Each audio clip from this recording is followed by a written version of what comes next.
All right, here we are with week one reflection.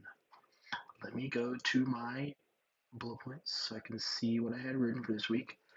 All right, so let's talk about some things we did this week. Some of the things we talked about initially in the week were some of the creation narratives. I wanted to talk about how some of the creation narratives have, maybe connect how some of my family traditions and family practices are connected to things that have been going on for years and years and years.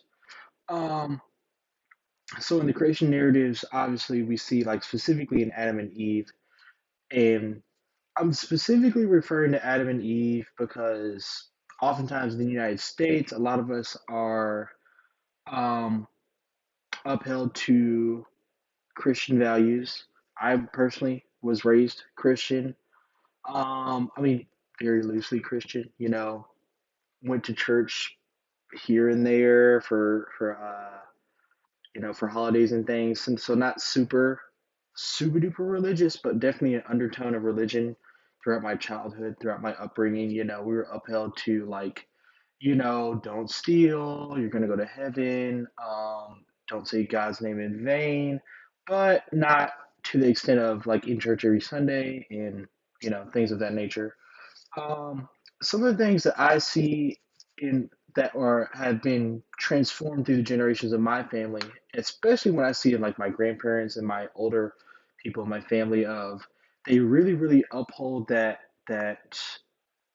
system of male and female places in the household, places in society of, men work, women are supposed to be subservient, children bearing, and they're supposed to, stay in the house and deal with the children, cook for the man, be subservient.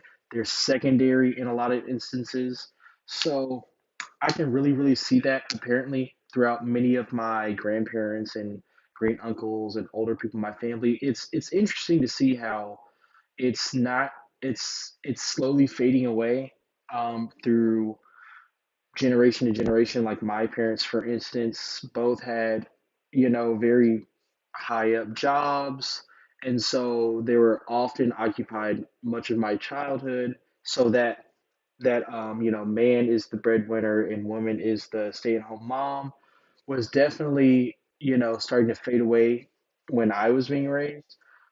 So it's definitely interesting as me as like the third generation in this instance to witness the more stereotypical man and wife situation and the less stereotypical more modern man and wife situation. So it just it makes me really question into how how that creation influence is really coming into my life and how my generation is really dealing with it.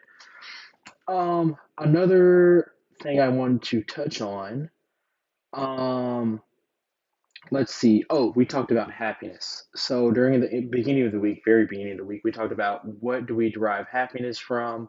Do we derive it from fulfillment? Do we derive it from family? Do we derive it from listening to music or hobbies or our passions? It really made me think about the way I derived my happiness and whether, all what I was thinking earlier was that all avenues of happiness are valid because even though some people derive their happiness through tangible things, through non-tangible things, through family, through even the little things of like I like walking outside or whatever. Everything's valid. Everything is on the equal playing field. It really when we were talking about it earlier in the week, it really made me think, wow, I personally derive almost all of my happiness from tangible things. I like making things. I like doing things that I can look back and see, wow, that was a really good milestone in my life. As you can see the tangible things in the background. I really, every time I see them, I'm like, wow, I really, I get a memory from it, and the memories from those things where I derive my happiness. So it was really interesting to see how many people don't derive their things, unlike me, from derive their happiness from things that are not necessarily tangible. Things like spending time with my family. Family is tangible because we're people, but the time spent, so that action, it's really interesting to see, and it really made me question. Previously I thought all my happiness is from tangible things. Now it really makes me do a deeper dive into things of, what are things that are making me happy that I don't instantly recognize. So, it's a good thing to look introspectively, to look, at your generations, like I was talking earlier, how they derive happiness, and how that happiness is often influenced by generations of, religious influence and generations of, societal influence. It's just a really good like think piece of to see how I'm really viewing the world.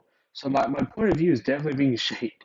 Even first week, I was like, whoa, this is it's a lot of information, but it's really important information, and it's information that is uh, definitely affecting how I'm looking at things. So that's week one. So we'll see what we get in week two.